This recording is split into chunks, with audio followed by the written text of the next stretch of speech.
ప్రెగ్నెన్సీలో కూడా ఫైబ్రాయిడ్స్ కనిపిస్తాయి అని అన్నారు కదా మీరు ఇందాక.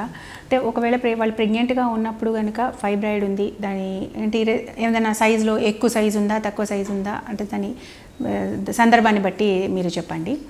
అలా ఉంటే కనుక అంటే ప్రెగ్నెన్సీని టర్మినేట్ చేసుకోవాలా? అంటే కొంతమంది భయపడతారు కదా, ఆల్రెడీ ఫైబ్రాయిడ్ ఉంది అది తీయించుకోవాలా, ప్రెగ్నెన్సీ రిస్క్ అవుతుందా, లైఫ్ రిస్క్ అవుతుందా అనే డౌట్స్ ఉంటాయి కదా.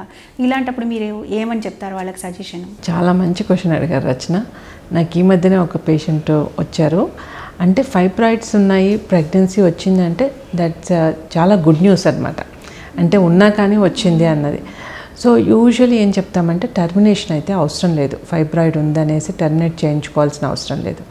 చాలామందికి ఫైబ్రాయిడ్స్ ఉంటాయి, చాలా పెద్దగా ఉంటాయి, ప్రెగ్నెన్సీ కంటిన్యూ అవుతుంది, నార్మల్ డెలివరీస్ అవుతాయి. తర్వాత కొన్నిసార్లు ఫైబ్రాయిడ్ మనకు కింద పొజిషన్లో ఉంటే, అంటే ద్వారం దగ్గర, అంటే సర్విక్స్ అంటాం కదా, దాని దగ్గర ఉంటే మాత్రమే మనకు సర్జరీ అంటే సిజేరియన్కి వెళ్ళాల్సి వస్తుంది అనమాట. అదర్వైజ్ యూజువల్లీ ఫైబ్రాయిడ్ ఉందనేసి ప్రెగ్నెన్సీ టర్మినేట్ చేయాల్సిన అవసరమే లేదు. మనకు కొంచెం రిస్క్ ఉంటుంది, మిస్క్యారేజ్ కావడము, అర్లీగా డెలివరీ కావడము. ఆ రిస్క్ మనం తీసుకొని most of the time pregnancies continue అవుతాయి అన్నమాట. మదర్ హెల్త్ మీద అయితే పెద్ద ఎఫెక్ట్ అయితే అవ్వదు, యూజువల్లీ పెద్ద ఇంపాక్ట్ అయితే ఉంటుంది.